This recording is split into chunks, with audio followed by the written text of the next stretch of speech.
Welcome to the Tesla Economist. Please hit the thumbs up and remember to subscribe. You can follow me on Twitter and talk to me on Patreon.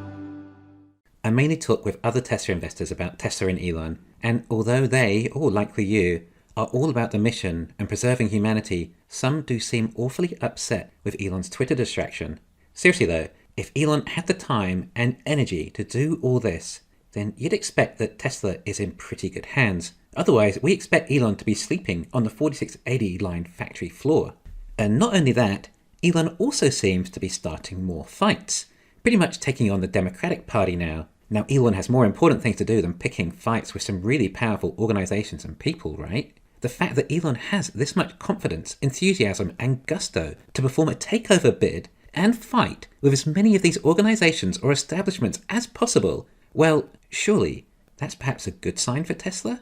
Running Tesla alone has got to be unimaginable stress.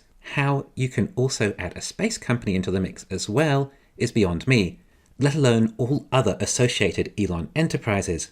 But to then perform a hostile takeover and to start so many fights with governments and related officials, well, put yourselves in Elon's shoes for a moment then. You must be pretty sure about yourself if that is the case. As in, I'm pretty sure my 4680 line will be ramped to volume production sometime this year. When people see the effect that has on the profit and loss statements, then I'll be the world's first official trillionaire. Right, I mean, if you knew that was coming too, then perhaps you really wouldn't care either. Although he did sell Tesla stock to do that, and if he knew that was about to triple or something soon, then it might have been a mistake. Or what is money to Elon even at this stage? Okay, sure, anytime Elon is focusing his attention elsewhere and not on Tesla, supposedly costs the company about $1 million in market cap per minute. I.e., if Elon thinks about Tesla for a whole hour, on average, that increases Tesla's market cap by $60 million. So those are the Tesla shareholders freaking out about what Elon is doing. They're upset that their portfolio is down almost 50% from its high. They want to feel wealthy instantly and can't handle the losses, even if it's just part of the ride. They're feeling angry, frustrated, and disappointed in Elon as they feel he's neglecting Tesla.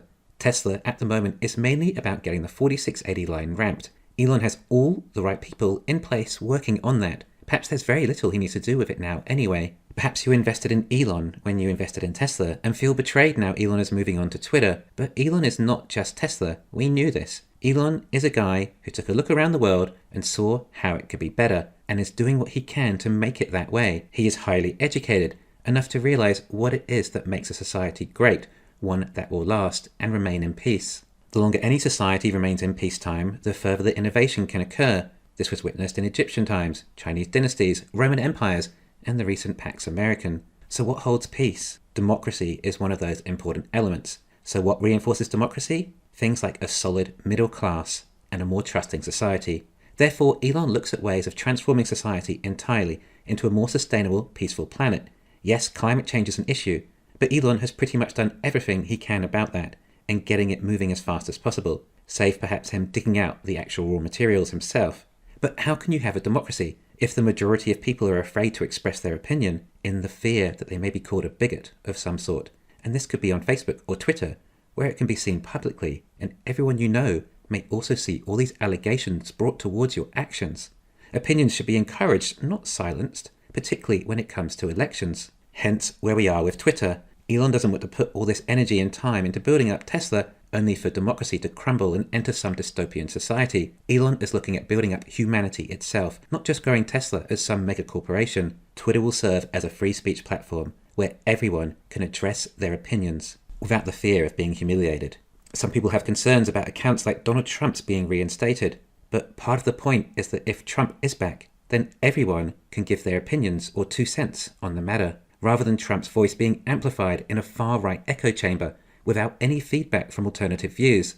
I think the woke followers won't find it as bad as they think either. Okay, the woke movement has expressed itself, we got the message, and as people we can perhaps be more empathetic, but there are levels. In my opinion, risking democracy and editing world history to fit the narrative is not just going too far, it's actual insanity. I mean, to literally try and rewrite history to make it look worse than it is to further amplify this woke movement.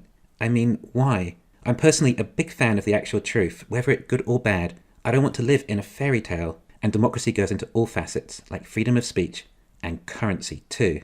We have inequality, which is mainly due to inflation. Governments made the rich rich and the poor poorer. It wasn't the rich, it was the government. However, thanks to innovation from the rich, the poor still have significantly better living standards than just 100 years ago. Governments just point blame elsewhere as to why your purchasing power has diminished so much over the years. It's the high gas prices, it's supply chains. It's not me, it's him. When have you ever heard the government say, "That's our bad, we simply printed too much money," because you wouldn't believe how incompetent we are with real budgets. It's just too hard. So instead, we just use this old money printer here. Well, inflation creates inequality. Through inequality, you lose the middle class and end up with haves and have-nots. And when it comes to voting time, well, all the haves, they want to vote on keeping everything they have. And all the have-nots, well, they want to vote on taking everything they can from the haves. What's happened? You lost your middle class, and thus democracy has gone with it. Instead, you end up with populist politicians and demagogues. So Elon likes crypto and somewhat promotes Dogecoin. The thing about cryptocurrencies is they can offer proper rules-based monetary policies. You know, similar to the ones back in the Constitution, money backed by gold, i.e. money supply is scarce. With a printing machine at your disposal, money supply is anything but scarce. The rules-based monetary system of the Constitution was essentially hacked. Take all the gold off all Americans with Execution Order 6102 by FDR in 1933, and then take all currency off the gold standard by Nixon in 1971. Boom. No longer a rules-based monetary system, and no longer operating constitutionally. However, the thing with Dogecoin is it's possible for a similar scenario to occur again. It is still centralized, which is why Bitcoin is vastly superior. In fact, if you start talking about Doge or Luna to a Bitcoin maximalist, it's probably similar to pitching Lucid or Nikola to a Tesla fanboy. Yes, they're that far apart. Elon also has SpaceX as a backup plan, or backup plan it. The cliche of Earth being hit by an asteroid or something, wiping out humanity and potentially all consciousness in the entire universe. Kind of an important thing to hold on to, perhaps. Therefore, Elon is backing up humanity on Mars. That's right, solely because of this person, the human race has a chance now of becoming a multi-planetary species within my lifetime. I'm sorry if you thought Elon was just here to work on Tesla for you and make your shares go up in value. If that was what you thought, then perhaps you don't quite understand Elon as well as you thought. Don't be entitled. Be grateful that Elon does still work on growing Tesla as well. But Elon doesn't owe you a 40-hour work week. Tesla is more important to Elon than any of us can ever imagine. He's not going to neglect his baby.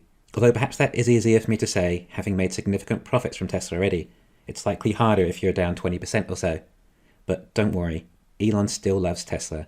I didn't even think Elon would need to spend much time on Twitter. It's really straightforward tech. It sounds like the main issue is just to work out how to get rid of so many bots. It appears to have been a real problem for Twitter. I think Elon needs to work out how to create a genuine human authentication system. Perhaps he'll need the help of Dojo on this one. The rest really is quite simple though. Hopefully once Elon's ideas are matured, we end up in a more peaceful, clean, abundant, utopia-like planet. That's Elon's real mission, not 20 million vehicles by 2030. Thanks for listening. Please hit the thumbs up and subscribe. You can follow me on Twitter and talk to me on Patreon.